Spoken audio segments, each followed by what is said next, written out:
Good morning sir. आइपुग्नु भएको छ है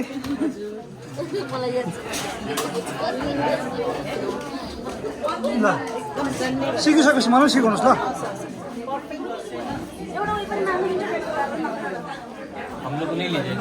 देखिए कहाँ से आए आप लोग वेस्ट बंगाल वेस्ट बंगाल ठीक है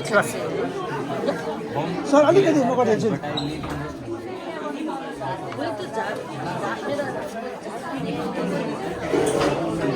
good morning Good morning. How is your experience? Good morning sir good morning good morning सबैलाई सर ठिकै हुनुहुन्छ ल राम्रो सिक्नुहोस् ल ल सर राम्रो सिक्नुहोस् ल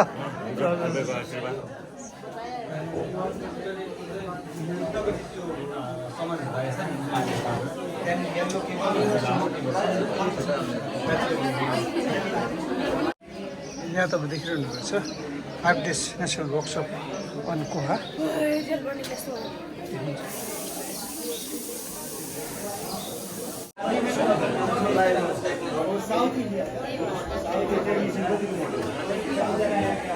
good morning Hi, good morning.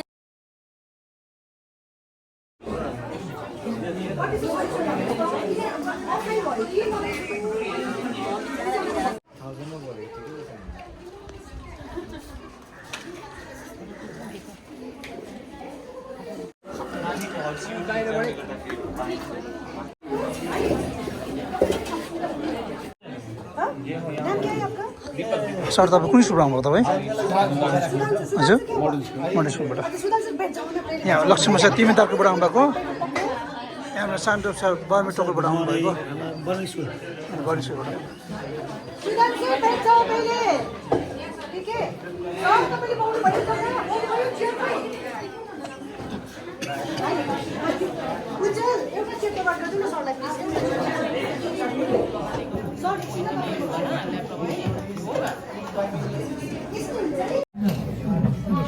Sir यहाँ ट्रेनिङ आएर कस्तो फिल भयो मजा आउँदैछ हिजोदेखि ट्रेनिङ एकदम राम्रोसँग चल्दैछ बुझ्नु हुँदैछ अहिले धेरै बुझ्दैछु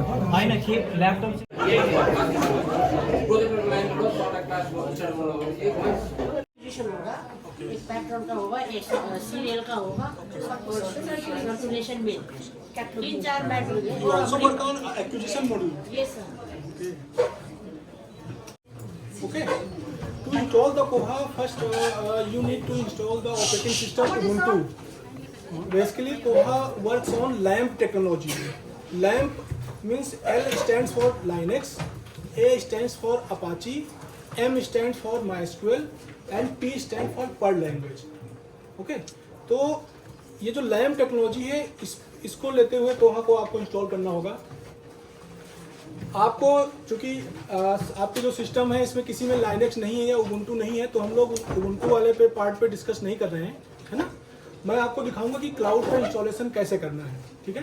प्रोसेस सेम रहेगा। एक बार आपने उबुंटू इंस्टॉल कर लिया, उबुंटू इंस्टॉल करने के बाद जो आगे का प्रोसेस है कि कोहा कैसे इंस्टॉल करोगे उस पर हम लोग डिस्कस करेंगे, ठीक है।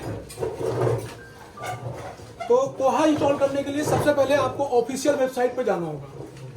Okay, open the Google and type. अभी आप लोग देख लो, चूंकि ये आपके सिस्टम पे इंस्टॉल नहीं होगा, चूंकि आपके सिस्टम पे उबुंटू नहीं है ना, तो इंस्टॉलेशन नहीं होगा। प्रैक्टिस कैसे करनी है वो मैं बताऊंगा, कैसे आप उस पर वर्क करोगे, ठीक है। बस आप देख लो कि इंस्टॉलेशन कैसे होना है। ओके, आप गूगल पे only you need to type Koha on Ubuntu, ठीक है।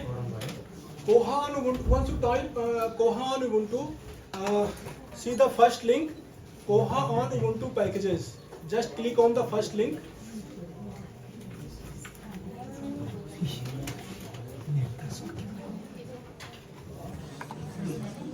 This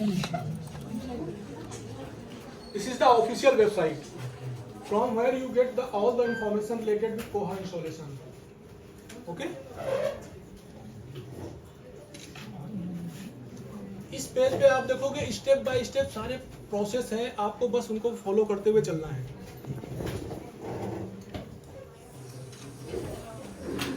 आप लोग इसे अपने सिस्टम पे ट्राई नहीं करोगे क्योंकि आपके सिस्टम पे ऑपरेटिंग सिस्टम जो है वो उबुंटू है। ओके, बस आप लोग देख लो कि इसे कैसे करना है। जब आप अपने यहाँ इम्प्लीमेंट कर रहे हो तो first of all you have to install Ubuntu. Okay, after that you need to follow the process. Now, first step is to install Ubuntu. It's saying that first of all you have to install Ubuntu on your system. Okay? And we will start our work from this step. Add Koha common repository. क्योंकि cloud पे हमने Ubuntu already install कर रखा है, ठीक है। अब क्या करोगे, एक बार Ubuntu इंस्टॉल कर लिया, उसके बाद क्या करोगे, आपको बस टर्मिनल ओपन करना है, ठीक है। जिसने लाइनेक्स देखा हो, लाइनेक्स का ऑपरेटिंग सिस्टम देखा हो, तो उसमें राइट साइड पे आप सर्च बॉक्स का ऑप्शन आता है, वहां पे जाके आप टाइप कर दो टर्मिनल, या विंडो के लिए जो होता है वो पुट्टी,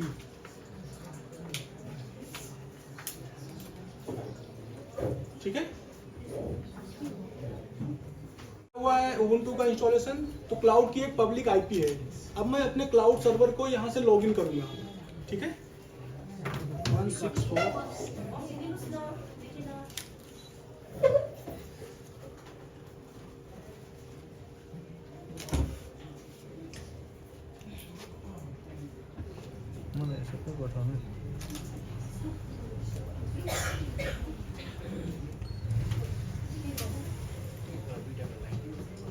जो विंडो है कुछ ऐसे आपको दिखेगी, ठीक है।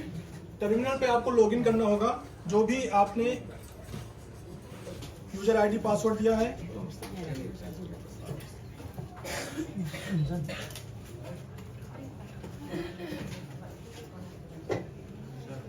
आई थिंक दिख नहीं रहा होगा, है ना,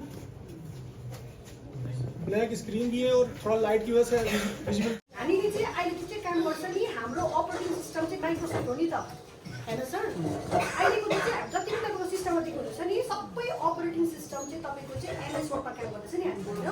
तर यो कोहाको लागि चाहिँ हामीले एमएस वर्डमा काम गर्नु मिल्दैन, बुझ्नुभयो। त्यो चाहिँ अपरेटिङ सिस्टम हो नि त, हाम्रो चाहिँ अपरेटिङ सिस्टम चाहिँ एमएस वर्ड हो। तर यसमा चाहिँ अपरेटिङ सिस्टम चाहिँ कोहाको लागि चाहिँ उबुन्टु नै चाहिन्छ। यो चाहिँ उबुन्टु चाहिँ अपरेटिङ सिस्टम हो र तपाईँले डाइरेक्ट एमएसमा गरेर हुँदैन। यसमा चाहिँ अब कोहा लाउनुभन्दा पहिला चाहिँ हामीले चाहिँ अपरेटिङ सिस्टम चेन्ज गर्नु पर्यो नि त।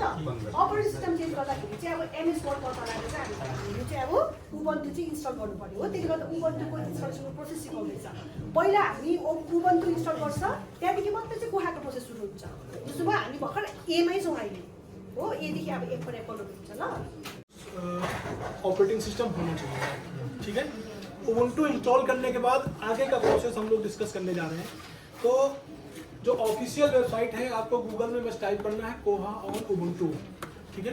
तो सबसे पहला लिंक होगा, उस पर आपको क्लिक करना है, तो ये पेज ओपन होके आ जाएगा, ओके। इस पेज पे आपको स्टेप बाय स्टेप सारे प्रोसेस दिए हुए हैं, बस आपको उनको फॉलो करना है, उसको फॉलो करते हुए चलना होगा, ठीक है। सबसे पहला स्टेप है इंस्टॉल Ubuntu। तो हम लोग Ubuntu ऑलरेडी कर चुके हैं क्लाउड पे, ठीक है। इसके बाद के जो स्टेप है हम उसको फॉलो करेंगे। सेकंड स्टेप है ऐड ए कोहा कॉमन रिपोजिटरी। आपको कुछ रिपोजिटरीज ऐड करनी पड़ेंगी, उसमें आपको बताना पड़ेगा which version you want to install on your system, जैसे कि मैंने बताया अभी 25.05 अभी एस्टरडे ही लॉन्च हुआ है। बट मेरा ये सजेशन रहेगा, कभी भी एकदम लेटेस्ट वर्जन आप इंस्टॉल मत करो, ठीक है। हमेशा एक दो वर्जन आप पीछे वाला जो वर्जन है उसको इंस्टॉल करो, ठीक है। अभी क्या है, जैसे सपोज ये ऐड ए कोहा कॉमन रिपोजिटरी, इसके ठीक नीचे एक बॉक्स है, इस बॉक्स में ये कमांड लिखी हुई है। You have to copy this command, just copy this command and open your terminal and paste it, okay। open your terminal and paste it। जब आप इस कमांड को कॉपी करके पेस्ट करोगे तो जो एकदम लेटेस्ट वाला वर्जन होगा वो इंस्टॉल होगा, ठीक है। बट हमें लेटेस्ट वर्जन नहीं इंस्टॉल करना है, हमें जो कोई 1-2 वर्जन पीछे का जो है वो इंस्टॉल करना होगा. So for that you need to add mention the version name, okay sir. Version number. Sir एक सर ये टर्मिनल जब खुला ना आपने, उनको फिर एक बार दिखाइए ना, क्योंकि लंबा ब्रेक हुआ ना तो भूल गए इन लोग. हाँ, terminal actually operating system Ubuntu है, तो इसमें क्या है, जो टर्मिनल होता है वो पुट्टी है. ठीक है, आप जब ऑपरेटिंग सिस्टम विंडो पे उबुंटू पे वर्क करोगे तो उसमें आप टर्मिनल टाइप करोगे तो टर्मिनल ओपन होके आएगा. ठीक है, उसका जो इंटरफेस होगा वो कुछ ऐसा ही होगा, उसकी जो विजिबिलिटी होगी ऐसे ही होगी. ठीक है, उसमें बस आपको टर्मिनल टाइप करना है. क्योंकि हम लोग अभी विंडो पे वर्क कर रहे हैं तो विंडो पे मैंने टाइप किया पुट्टी ये ओपन होके आया. ठीक है, पहला step, we need to add the Koha common repositories. Okay, now here in this repository you need to mention the version in place of stable word. You can see Koha stable main. In place of stable you need to mention the version, Koha version. Suppose I want to install Koha 24.11. okay, so just remove the stable name and mention your Koha version 24.11. Okay, केवल एक change करना है आपको, बाकी सारी चीजें वैसे ही रहेंगी. ठीक है, नाउ जस्ट एंटर. ठीक है, I have added a repository for the Koha version 24.11. Okay, now second step, you need to add the key. Just copy this command, copy it, go to your terminal and paste it and press the enter. ठीक है, repository add हो गई. जो repository का work था वो आपका complete हो गया. Now next step is to update Ubuntu. You need to update your operating system. To update the Ubuntu you need to copy these commands.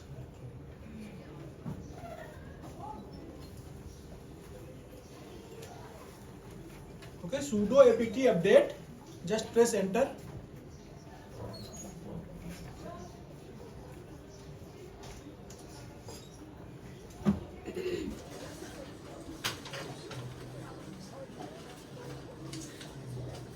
Okay, I have updated it. Now copy the second command, sudo apt upgrade.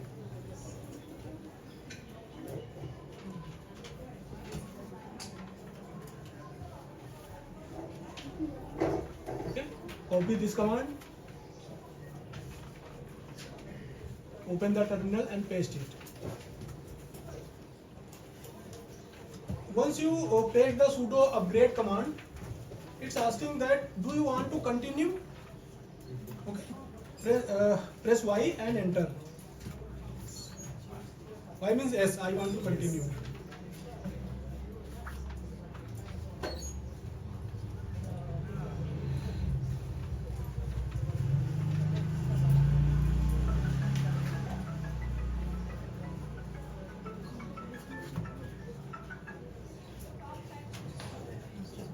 It will take some time depending upon your internet speed and system configuration.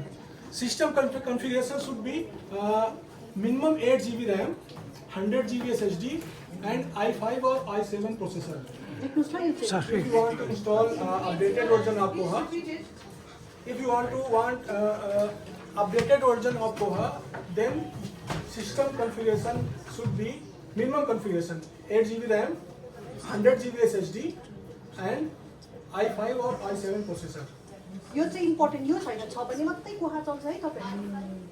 i5 processor. i5 processor. Yes. i5 processor. 100 GB SSD, 8 GB RAM. तपाईले सिस्टममा चाहिँ यति हुनै पर्छ, तपाईको minimum requirement हो यो. हैन sir? It's minimum requirement. कौन सा version के लिए sir? Update Koha 22 onwards. Sir अभी हम 24.11 कर रहे हैं सर. सर अभी लेटेस्ट कौन सा है सर? 25.05 कल yesterday launch हुआ है. हजुर बहिनी 22 onwards तपाईले गर्नुभयो भनेदेखिलाई चाहिँ हामीलाई मिनिमम चाहिएको चाहिँ यति हो. 8 GB RAM, 100 GB SSD, तपाईँको i5 Pro i5 processor processor त्यति छैन भने चाहिँ तपाईँको फेरि उबन्टु सुबन्टु केही हुँदैन है, त्यो चाहिँ मिनिमम हो। command and paste it and press enter. Okay, again now you need to download and install Koha Common. After adding repositories and operation process, you need to install and download and install Koha Common. Okay, just copy this command and paste it on the terminal. Okay, press enter. Now it's asking that do you want to continue? Yes, and enter. में implement कर रहे हो, बस ये थोड़ा सा ध्यान रखना, लेटेस्ट वर्जन कभी भी अपने सिस्टम पे इंस्टॉल मत करना। कई बार क्या होता है कि उसमें कुछ बग्स होते हैं या इशू होते हैं, तो उनको सॉल्व करने में बहुत समय लग जाएगा। तो एक दो वर्जन पीछे जो स्टेबल वर्जन हो, हमेशा उसको आप इंस्टॉल करें। कोई भी अगर आपको इंफॉर्मेशन चाहिए उससे related, Koha community official website है, you need to always visit Koha community website. I have downloaded and install the Koha. Okay, now next it's saying pre-built install setup. Okay, it's showing lots of instruction. You just need to copy this command, sudo nano etc koha site.conf. just copy it. Actually क्या होता है, कोहा के दो interface होते हैं।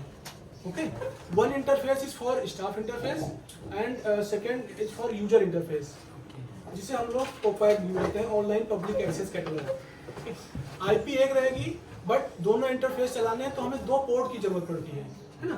तो उन दो पोर्ट्स के लिए ये जो अभी हम ये कमांड रन कराएंगे, इसमें आपको ये मेंशन करना पड़ेगा कि किस पोर्ट पे आप स्टाफ इंटरफेस चलाना चाहते हो और किस पोर्ट पे आप OPAC इंटरफेस रन कराना चाहते हो। ठीक है, जैसे अगर मैं आपको अभी दिखाऊं opac.sikkim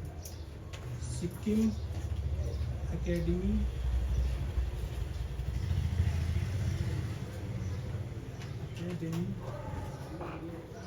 koha.in।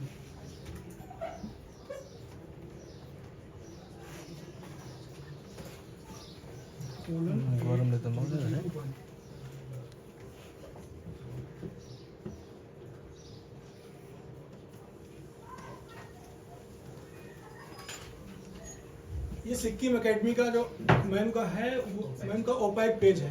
तो OPAC पेज में देखो लास्ट में जो मैंने दिखाने का पर्पज सिर्फ ये है कि लास्ट में देखो 8001 है ना। आप लोगों को विजुअल नहीं हो रहा, थोड़ा स्क्रीन का इशू है। ऊपर जो URL दिया हुआ है वो 8001 है, मीन्स जो OPAC है मैम का वो 8001 पे वर्क कर रहा है। ठीक है, तो यही हमें अपने यहाँ पे मेंशन करना होगा। अब जो नेक्स्ट स्टेप है, just copy this command, open the terminal and paste it. Once you paste it and press the enter, a file will open like this. Okay, in this file you need to change your port. कैसे जानेंगे कौन सा port available? ये जो आपके IT वाले हैं, अगर आपके यहाँ कोई बड़ा इंस्टीट्यूशन है तो वो क्या करते हैं, बड़े बिग इंस्टीट्यूशन में पोर्ट्स को ब्लॉक करके रखते हैं, जिससे कि कोई अटैक्स ना हो पाए, है ना। तो किस पोर्ट पे चलाना है, जो आपके IT हेड होंगे वो आपको बताएंगे कि हाँ ये पोर्ट ओपन है, इन पे आप रन करा सकते हो। अदरवाइज 8080 या 8001 8002 ये ऑलमोस्ट ओपन होते हैं सभी इंस्टीट्यूट में, है ना। अगर कोई ऐसा इशू नहीं है, कोई फायरवॉल वगैरह नहीं लगा है, तो पोर्ट्स ऑलमोस्ट ओपन होते हैं, आप किसी भी पोर्ट पे दे सकते हो। और अगर आपका बहुत बड़ा इंस्टीट्यूट है, सिक्योरिटी कंसर्न है ना, तो उसके लिए फिर आपको अपने IT एडमिन से बात करनी पड़ेगी कि कौन सा पोर्ट हमारे यहाँ ओपन है।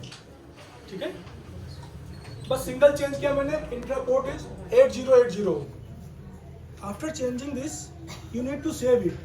If you want to save this terminal file, you need to just press Control X and Y, enter. जो भी चेंज था वो आपने सेव कर दिया. किससे से हुआ? Control X, ये कमांड्स होती हैं छोटी छोटी की फाइल को कैसे आप टर्मिनल के थ्रू पेस्ट करो, सेव करोगे. कंट्रोल एक्स बोले. हाँ, Control X then Y, Control X then Y then enter.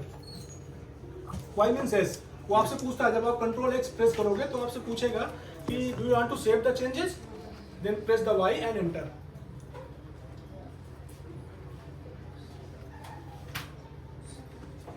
Okay. Now next. देखो यहाँ पे वो जो फाइल मैंने वहाँ ओपन की थी वही फाइल देखो, वही सेम कोडिंग यहाँ पे दिख रही है. जो मैंने चेंज किया है वो ओनली चेंज किया है intra port. Intra port by default 8080 होता है, इसको मैंने 8080 कर दिया है बस. केवल single change. Then next step is now you have to install your database. Either you can install MariaDB or MySQL server. हामीले गर्ने होइन software. I am going to just copy the first command and I want to install MariaDB server. Just copy it,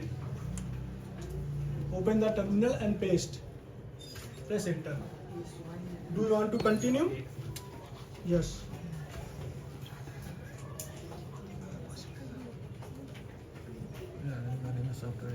ठीक है, अब ये database install हुआ है, कोहा इंस्टॉल हो गया, डेटाबेस इंस्टॉल हो गया. अब कोहा को डेटाबेस से कनेक्ट करना होगा, है ना, जिससे कि जो भी आप एंट्री करो, जो भी यूजर का अकाउंट क्रिएट करो, वो डेटाबेस में जाके स्टोर होता है. Okay. Now next, Apache modules. You need to enable your Apache preferences. Just copy this command. Open your terminal and paste it.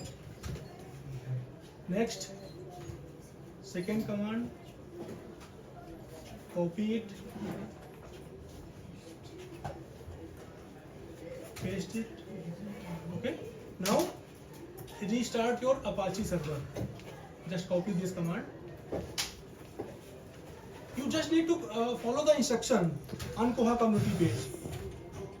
Okay. So I have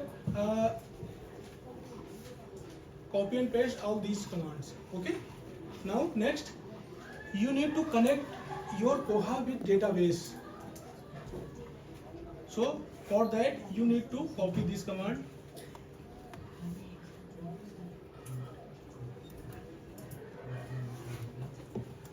Just paste it and press enter. Okay. I have downloaded and installed the Koha. I also download and install the MySQL server, and also I have connected Koha with database.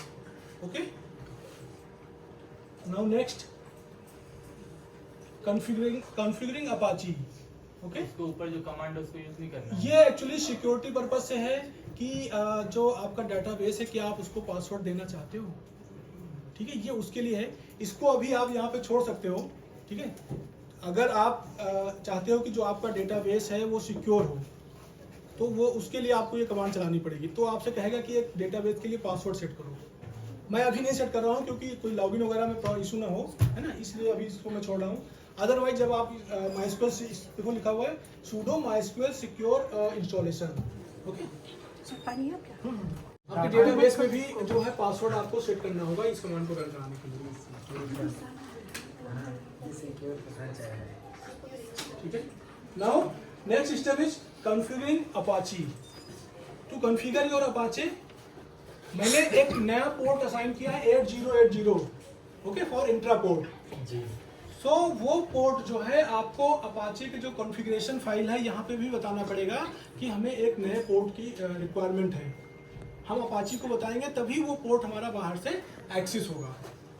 ठीक है. सो for that you need to copy this command.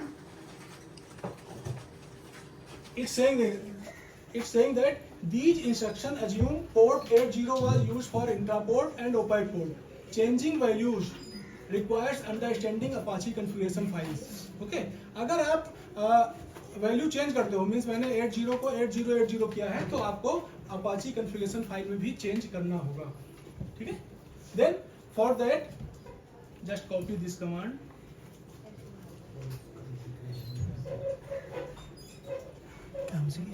Open your configuration file. Here you can see listen 8080. First step is listen 8080. Sorry, 80 only. Okay. Now I have to mention listen 8080 here also.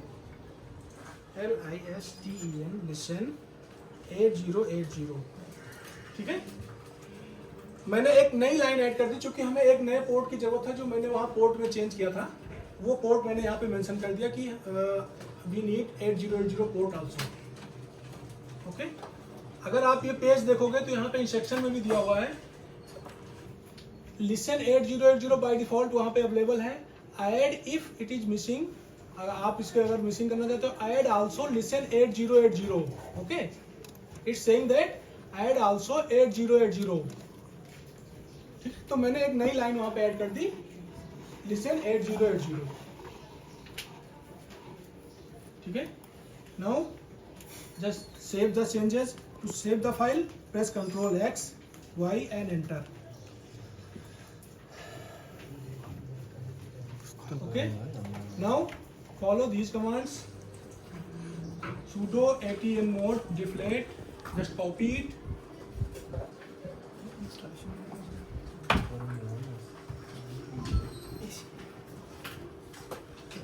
It's saying that now enable the Apache modules. This config needs enable Koha's configuration and restart Apache. Okay. Sudo a2 inside.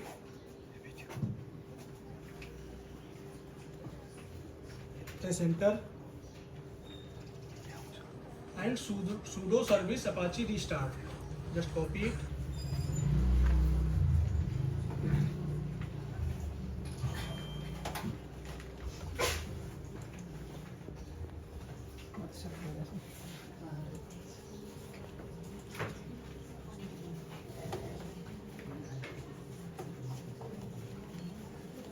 And restart your Apache server. Okay. Now again determining an IP address. इन सब command से हमें मतलब नहीं है. अगर आप कोई सब डोमेन के साथ देना चाहते हो तब इसकी जरूरत है, अदरवाइज इसको आप स्किप कर सकते हो. ट्वीक होस्ट फाइल, इस स्टेप को स्किप कर सकते हो. Now your next step is web installation. We have completed backend installation. Now your step is to the web installation. Okay, to web installation, it's saying that now you can visit your administration website to continue with the Koha web installer. The username is to log in the Koha will be Koha_library. जो username है by default वो Koha_library होगा. Okay, and now you can get the password from this command. अगर आपको password जानना है तो आप इस कमांड से जान सकते हो. ठीक है. अब मैं कोहा के वेब इंस्टॉलेशन पार्ट पे आता हूँ. बैकएंड का पार्ट जो था वो कंप्लीट हो गया है. अब आपको वेब इंस्टॉल करना है. तो for web installation just open your browser. Okay, and type your IP address. What is my IP address?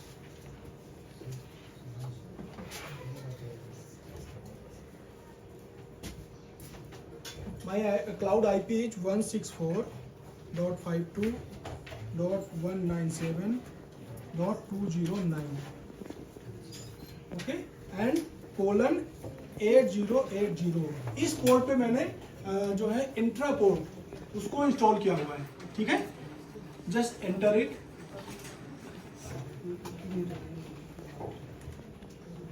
जब आप IP:8080 डालकर जैसे एंटर करोगे तो कोहा का वेब इंस्टॉलर ऐसे ओपन होके आ जाएगा.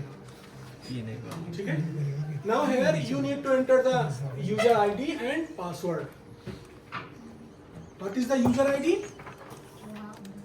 Yes. It's saying to continue with the Koha web installer. The username to log in the Koha will be Koha_library. Okay, this is our username.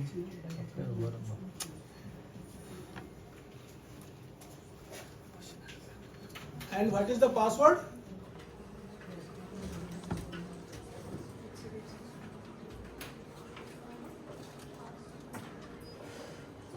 See the next instruction. And you can get the password from this command. Password आपको कहाँ से मिलेगा? By running this command. Just copy this command. Okay. Open the terminal and paste it. Press the enter. Okay. Now you can see in the next line, this is the password. Just Control C means copy it. Open your web browser, go to your web installer and paste it here. Okay. And press the login. So ये admin ID password नहीं है. अभी तो हम web installation हमारा complete नहीं हुआ है, तो वेब इंस्टॉलेशन से पहले का जो स्टेप था वो हमने फॉलो किया. डिफॉल्ट जो यूजर आईडी होगा, चाहे जब भी आप इंस्टॉल करो, koha_library. पासवर्ड जो है वो आपको ये जब आप ये कमांड रन कराओगे सिस्टम पे तो आपको पासवर्ड मिल जाएगा. ये वन टाइम यूज पासवर्ड है, बार बार आपको इसको यूज करना नहीं पड़ेगा. Now you need to complete this web installer. Okay, just click on continue to the next step.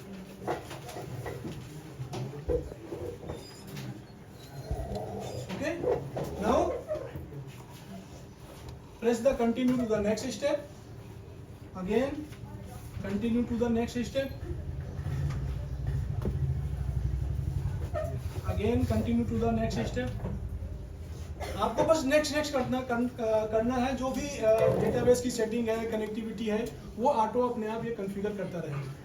ठीक है. Continue to the next step.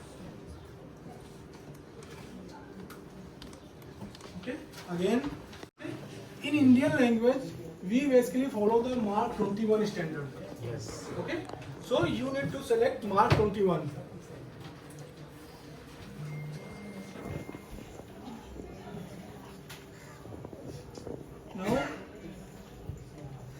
यहाँ पे कुछ स्टेप्स हैं जो आपको सेलेक्ट करने हैं. जो मैंडेटरी स्टेप है वो बाय डिफॉल्ट सेलेक्ट होंगे. ओके, बट उनके अलावा अगर आपको कुछ और भी स्टेप सेलेक्ट करने हैं तो आप सेलेक्ट कर सकते हो, अदरवाइज स्किप कर सकते हो for no.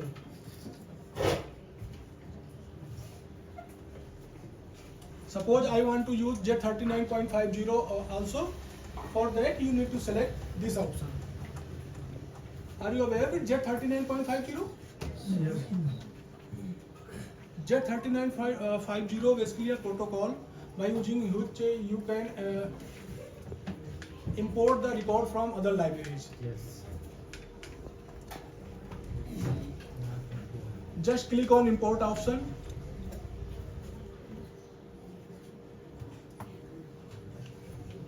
Okay.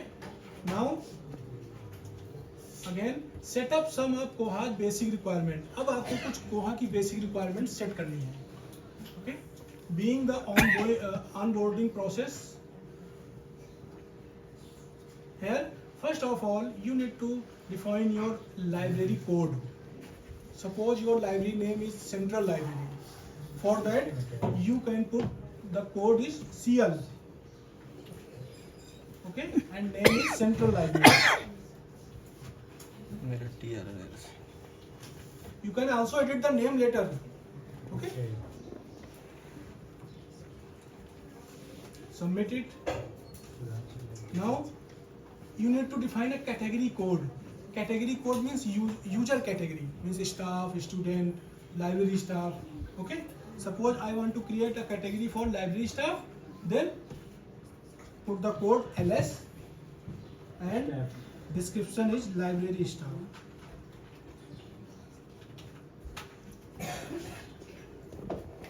Okay. Enrollment period, suppose.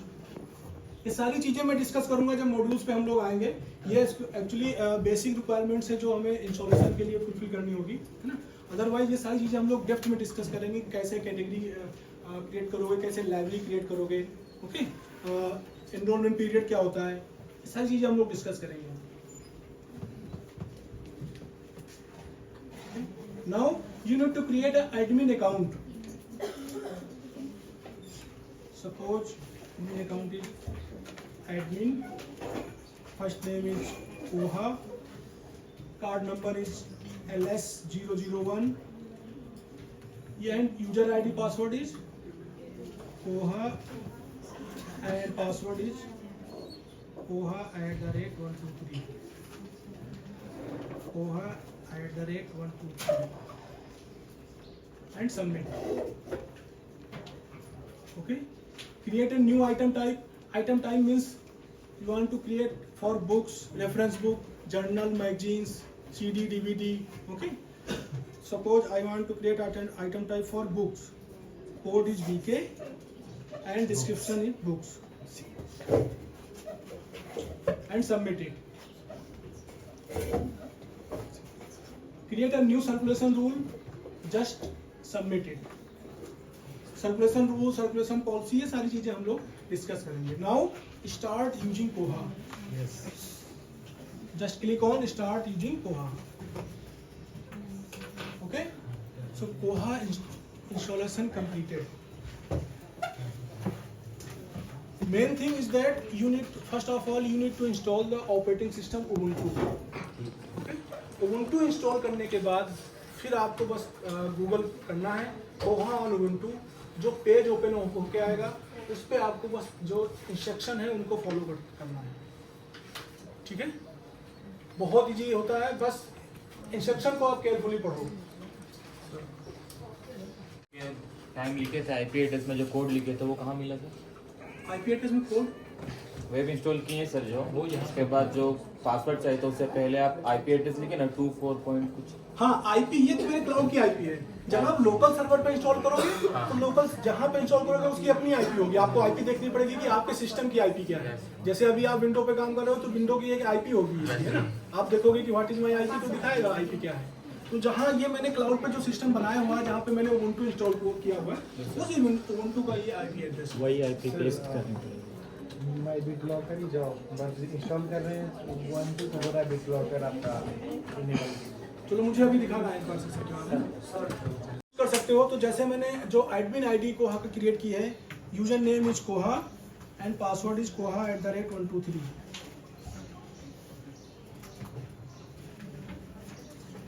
Okay,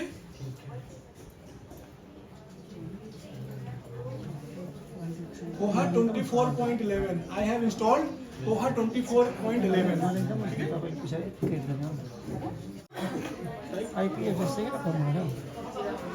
password जब ओपन करोगे तो आपका ओपेक इंटरफेस ओपन होगा. ठीक है, ऑनलाइन पब्लिक एक्सेस कैटलॉग ये पेज ओपन होगा.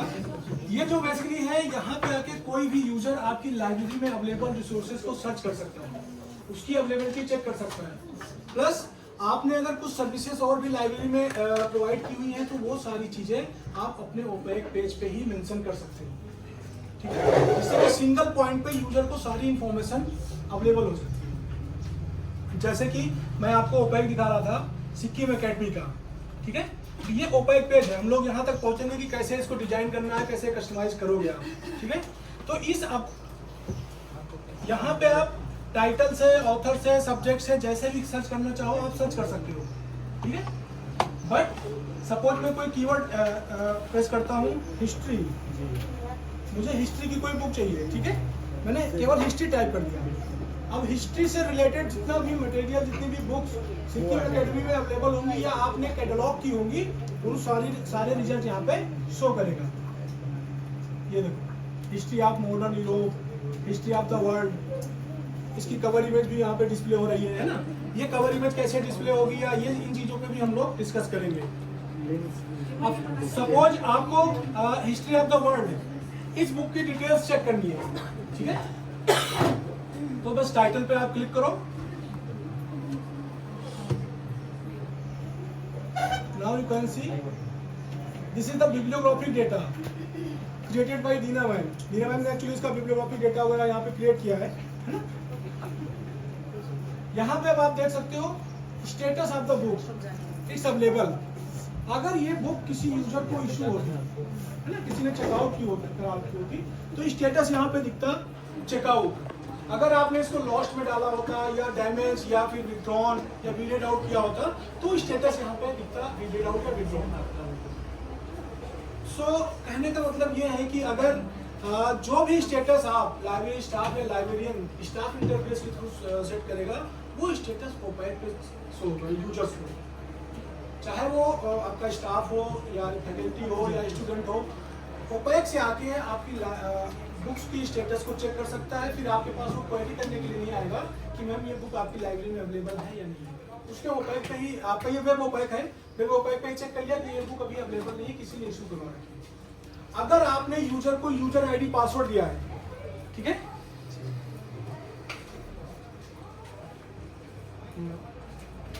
यहाँ पे अगर आप होम पेज पे देखोगे यहाँ पे देखो ये यूजर आईडी लॉगिन करने का ऑप्शन है। अगर आपने स्टूडेंट्स को, फैकल्टी को, टीचर को यूजर आईडी पासवर्ड दिया है तो यहीं से लॉगिन करके कोई भी फैकल्टी या टीचर चेक कर सकता है कि उसकी सर्कुलेशन हिस्ट्री क्या है, अब तक उसने कितनी बुक इशू रिटर्न कराई है, कितना फाइन है उसके अकाउंट में, और अगर वो कोई बुक रिकमेंड करना चाहे, सजेस्ट करना चाहे, है ना, तो रिकमेंड भी यहाँ से डाल सकता है लॉगिन करके। और वो रिकमेंडेशन आपके इंटरफेस पे, लाइब्रेरियन के इंटरफेस पे विजुअल होगी। अब वो लाइब्रेरियन पे डिपेंड करेगा या लाइब्रेरी स्टाफ पे डिपेंड करेगा कि उसे एक्सेप्ट करना है या रिजेक्ट करना है, ठीक है। बट कोई भी फैकल्टी या स्टूडेंट या टीचर यहाँ से आके रिकमेंडेशन दे सकता है ओपैक पेज के थ्रू, ठीक है। अभी हम लोग ओपैक पेज को डिस्कस कर रहे हैं, और जो ओपैक पेज होगा वो आपकी लाइब्रेरी की वेबसाइट की तरह भी वर्क करेगा। आप इस ओपैक पेज को देख रहे हो, ये पूरा कस्टमाइज है ना, तो ये कैसे कस्टमाइज होगा, क्या इसका प्रोसेस है, ये सारी चीजें हम लोग स्टाफ इंटरफेस में ही डिस्कस करेंगे, ठीक है। स्कूल्स हैं तो आपने ई बुक्स के लिंक्स वगैरह देने हैं तो वो सारी चीजें आप यहाँ पे मेंशन कर सकते हो, जिससे कि यूजर या स्टूडेंट्स यहीं से आके उसको सारी इंफॉर्मेशन मिल जाएगी लाइब्रेरी में क्या क्या सर्विसेज अवेलेबल है, ठीक है। तो कहने का मतलब ये है जो ओपैक पेज होगा वो आपकी लाइब्रेरी की वेबसाइट की तरह वर्क करेगा। सर्चिंग की फैसिलिटी तो रहेगी, प्लस आप अपनी लाइब्रेरी की वेबसाइट की तरह भी उसको डिजाइन कर सकते हो।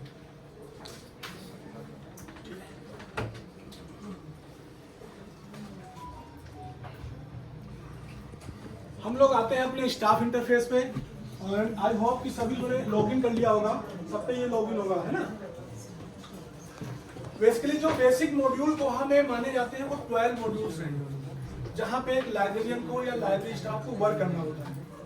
जो ये मॉड्यूल्स आपको दिख रहे हैं जैसे कि सर्कुलेशन है, कैटलॉगिंग है, पैट्रॉन, सीरियल्स है ना, ये डिफरेंट मॉड्यूल्स हैं। तो जैसा कि नाम से ही क्लियर है कि सर्कुलेशन मीन्स इशू रिटर्न या री इशू जो भी होगा आप उसके लिए आप सर्कुलेशन मॉड्यूल में जाओगे। 2 डेज बिफोर उसको एक रिमाइंडर चला जाए तो वो रिमाइंडर भी अपने आप यूजर को चला जाएगा कि हाँ आपकी बुक ड्यू होने वाली है, you have to return the book, otherwise a fine will be charge. तो ये सारी फैसिलिटी है। तो टूल्स में जाके आप वो टेम्पलेट डिसाइड कर सकते हो, डिफाइन कर सकते हो कि क्या फॉर्मेट हो, कौन सी मेल बच्चों को जानी चाहिए, यूजर्स को जानी है, ओके। देन बट इन सभी मॉड्यूल पे काम करने से पहले सपोज आपका अपॉइंटमेंट किसी न्यू लाइब्रेरी में हुआ है, ओके, नई लाइब्रेरी है जहाँ पे आपका अपॉइंटमेंट हुआ है, वहाँ के डायरेक्टर या प्रिंसिपल आपसे ये कहते हैं कि सर आप लाइब्रेरी प्रोफेशनल हो, आपको अभी हमारे इंस्टीट्यूट में लाइब्रेरी नहीं है, आपको लाइब्रेरी डेवलप करके देनी है, आप बताओ कि रिक्वायरमेंट क्या क्या है, हम आपको सारी चीजें प्रोवाइड करेंगे, आप बस रिक्वायरमेंट बताओ, आप लाइब्रेरी डेवलप करो, ओके। तो आप क्या बोलोगे लाइब्रेरी को डेवलप करने के लिए क्या क्या चीजें चाहिए होंगी आपको? फर्स्ट ऑफ ऑल तो एक स्पेस चाहिए होगा, ठीक है, स्पेस आपको मिल गया, प्रोवाइड कर दिया गया। स्पेस मिलने के बाद हो सकता है आप उस अपनी लाइब्रेरी का कुछ नेम रखना चाहोगे, किसी फेमस पर्सनालिटी के नाम पे, या knowledge resource centre, learning resource centre, central library, है ना, हर लाइब्रेरी का एक नेम होता है, या दिल्ली पब्लिक लाइब्रेरी अगर आप लोगों ने सुना हो, है ना। तो लाइब्रेरी का एक नेम रखोगे आप। देन लाइब्रेरी का नेम रखने के बाद लाइब्रेरी का जो स्पेस मिला है उसको अलग अलग सेक्शन में डिवाइड करोगे। जनरल बुक अलग रखोगे, रेफरेंस सेक्शन अलग होगा आपका, जर्नल्स मैगजीन्स जो है उनका सेक्शन अलग रखोगे आप, जिससे कि यूजर आसानी से पहुंच जाए कि जनरल बुक लेनी है तो उधर जाएगा, रेफरेंस सेक्शन में जाना है तो अलग जाएगा, है ना। ऑब्वियस बात है, यही होता है, बेसिक कॉन्सेप्ट यही है। आपको सेक्शन डिवाइड करने पड़ते हैं कि जनरल बुक अलग होगा, रेफरेंस अलग रखना पड़ेगा, जर्नल्स मैगजीन आपको अलग रखने पड़ेंगे, है ना। न्यूज़पेपर सेक्शन अलग रखोगे, ठीक है। स्पेस मिला, उसको आपने सेक्शंस में डिवाइड किया। देन आपकी लाइब्रेरी को जो यूज करने वाले मेंबर्स हैं उनकी आप कैटेगरी डिफाइन करोगे कि आपकी लाइब्रेरी को स्टूडेंट भी यूज करेगा, फैकल्टी भी यूज करेगी, है ना, नॉन टीचिंग स्टाफ भी यूज करेगा, एडमिन स्टाफ भी यूज करेगा। तो कैटेगरी डिफाइन कर लिया आपने। देन आपको इन पे रूल अप्लाई करना होगा कि स्टूडेंट को आप 3 बुक इशू करोगे फॉर 14 डेज। वहीं पे हो सकता है पॉलिसी आपकी ये हो कि फैकल्टी को आप 10 बुक इशू करोगे फॉर 30 डेज। ये आपके पास पॉलिसी होनी चाहिए रिटर्न में। हर लाइब्रेरी में होती है एक रिटर्न में पॉलिसी होती है कि हमें किस पॉलिसी के अकॉर्डिंग बुक को सर्कुलेट करना है, ठीक है। तो चाहे आप किसी न्यू लाइब्रेरी में काम कर रहे हो, करने जा रहे हो, या किसी नए सॉफ्टवेयर पे काम करने जा रहे हो, first of all you have to define some basic rules and regulation, okay. Software के टर्म में अगर मैं आपको बोलूं तो सॉफ्टवेयर में भी सबसे पहले आपको basic rules and regulation set करने होंगे। सॉफ्टवेयर को बताना होगा आपको कि हमारी जो पॉलिसी है वो ये पॉलिसी है, उसी के अकॉर्डिंग फिर सॉफ्टवेयर वर्क करेगा, ठीक है। तो basic rules and regulation set करने के लिए हम सबसे पहला मॉड्यूल ले लेते हैं आपका कोहा एडमिनिस्ट्रेशन। आप लोगों को अभी वर्क नहीं करना है, प्रैक्टिस के लिए पूरा टाइम दिया जाएगा आपको। एक बार आप लोग डिस्कस इधर देख लो कि कैसे आप बेसिक चीजें सेट करोगे। उसके बाद जब आपका प्रैक्टिस के लिए समय होगा तो उसमें आप लोग प्रैक्टिस करना, ठीक है। सबसे पहले हम चलते हैं कोहा एडमिनिस्ट्रेशन, अपना फर्स्ट मॉड्यूल।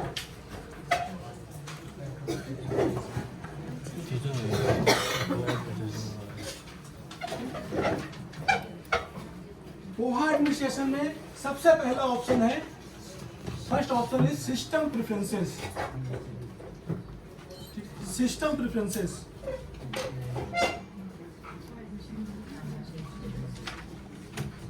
सिस्टम प्रेफरेंसेस में कुछ बेसिक प्रेफरेंसेस हैं which you need to enable or disable as per your library requirement.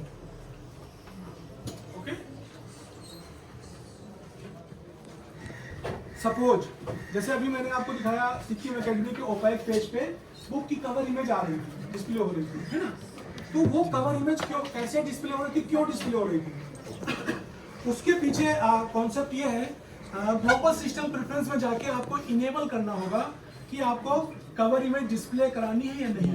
तो ग्लोबल सिस्टम प्रेफरेंस में देखो ऑप्शन एक आपको दिखेगा इनहैंस कंटेंट, ठीक है।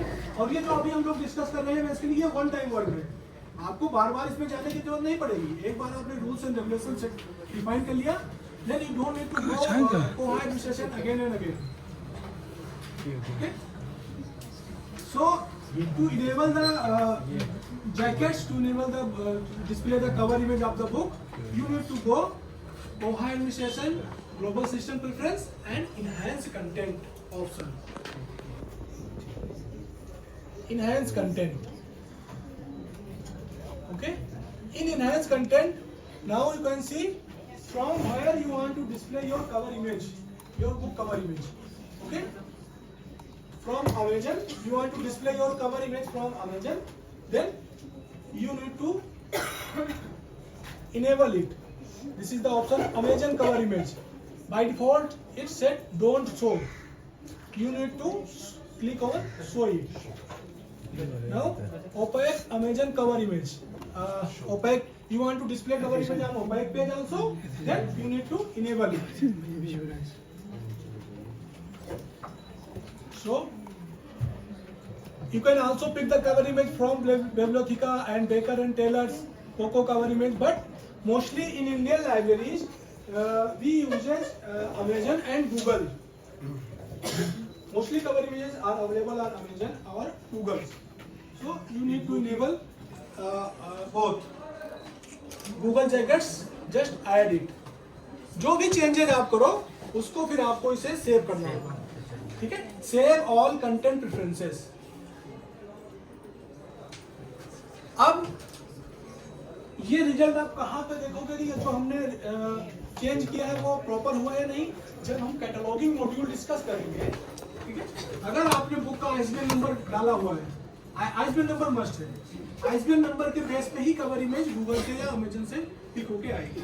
तो अगर आपने आईएसबीएन नंबर डाला हुआ है बुक में, तो उस आईएसबीएन नंबर के बेस पे टाइटल के सामने डिस्प्ले हो जाएगी, ठीक है। तो जब हम कैटलॉगिंग मॉड्यूल डिस्कस करेंगे तो इस चीज को देखेंगे कि हाँ आईएसबीएन नंबर डालने से कवर इमेज डिस्प्ले हो रही है या नहीं, ठीक है।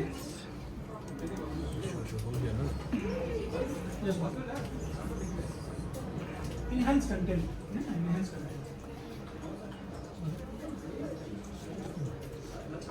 ठीक है। ऐसे ऐसे करके जो ग्लोबल सिस्टम प्रेफरेंस होती है, इसमें मोर देन 600 प्रेफरेंसेस होती हैं, जिनको हमें अपनी लाइब्रेरी की रिक्वायरमेंट के हिसाब से अलाउ या डोंट अलाउ करना होगा। बट जो बेसिक सेटिंग्स है वो हुई रहती है। You can set which mail user should receive. जो मैं रिमाइंडर की बात कर रहा था कि आपको कौन कौन सी मेल यूजर्स को भेजनी है, ठीक है। आइटम चेकआउट, जब भी कोई बुक इशू हो तो उसको मेल जाए, ठीक है। तो item checkout you have to select this option. Auto renewal, ठीक है, ऑटो रिन्यूअल की भी मेल भेजनी है तो select it. Advance notice, advance notice means suppose you are going to issue the books for 14 days और आप ये चाहते हो कि 2 डेज बिफोर उनको एक रिमाइंडर चला जाए, okay. So you have to set the advance notice in case of student category. Advance notice for 2 days before. Item due, जैसे ही कोई बुक ड्यू हो, आप 14 डेज के लिए इशू करते हो, 14 डेज से जैसे ही 15 डेज होगा उसको एक मेल जाएगी कि आपकी बुक ड्यू हो गई है, इसको आप वापस करो, otherwise fine will B charged, okay. तो वो मेल यूजर को भेजनी है नहीं, इसको भी आप सेलेक्ट करो। आइटम चेकिंग, जैसे ही कोई बुक रिटर्न होगी तो उसको रिमाइंडर या उसकी मेल भी यूजर को जाएगी, ठीक है। ऊपर ये जो 2 ऑप्शन है, hold reservation, reservation in case of books. Suppose कोई बुक्स ऐसी है जो बहुत ज्यादा डिमांड में है, आपकी लाइब्रेरी में आती नहीं है कि बच्चे इशू करा लेते हैं, स्टूडेंट्स उसको इशू करवाते हैं। अब आपका वेब ओपैक है, स्टूडेंट घर से भी एक्सेस कर सकता है, तो स्टूडेंट ने देखा कि ये बुक अभी किसी को इशू है, मैं इसको होल्ड कर लेता हूँ, पेज होल्ड कर लेता हूँ, जिससे जब भी लाइब्रेरी में आए तो ये किसी और को इशू ना हो, सिर्फ मुझे। तो उसकी मेल आपको यूजर को भेजनी है नहीं, वो भी आप डिसाइड कर सकते हो, डिफाइन कर सकते हो, ओके। इसको भी क्लिक कर दो and save it. So I have created a new category for students. Okay. Like that, you can also create the categories for staff, non-teaching staff, faculties. Okay. So till now, we have created 2 categories: library staff and student. Battery low.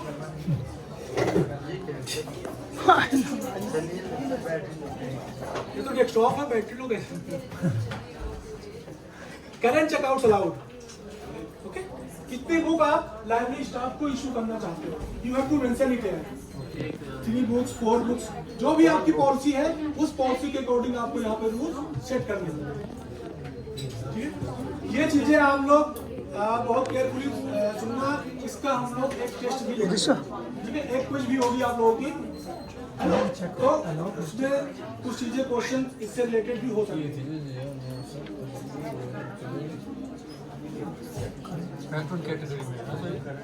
हाँ,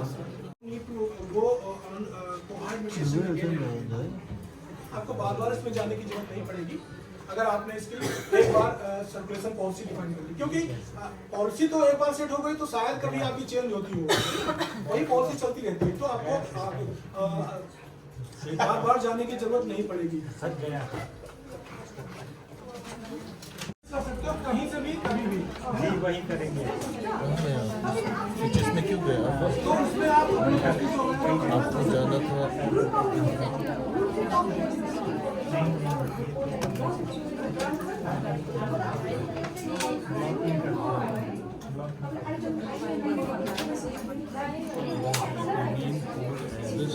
गया था ना? Item type कर दिया आपने? अच्छा आपने ये नहीं किया था? यार क्या था क्या था आपका? क्या था? चीज बुक कौन सा है? पेट्रोन ओबीडी ये है ना? लेकिन जो अभी तक हमने डिस्कस किया फिर उसके कोहा बाद- एडमिनिस्ट्रेशन मॉड्यूल कोहा एडमिनिस्ट्रेशन में जाकर हमने देखा कि पैटर्न क्रिएट किया? लाइब्रेरीज ओके नहीं किया आप मीडिया की कैटेगरी कैसे डिफाइन कर सकते हो तो यहाँ से आप create आइटम कर टाइप सकते कैसे बनाओगे देन Create पे करें। आपको पॉलिसी कैसे अप्लाई करनी है ठीक है ये पॉइंट्स हमने डिस्कस किए तो अब नेक्स्ट अपने मॉड्यूल हम लोग डिस्कस कर लेते हैं पेट्रॉन्स पेट्रॉन्स मीन्स यूजर्स किसी भी यूजर को अगर आपको लाइब्रेरी की मेंबरशिप देनी है तो आप पेट्रोन मॉड्यूल में जाओगे ठीक है पेट्रॉन्स रंकेश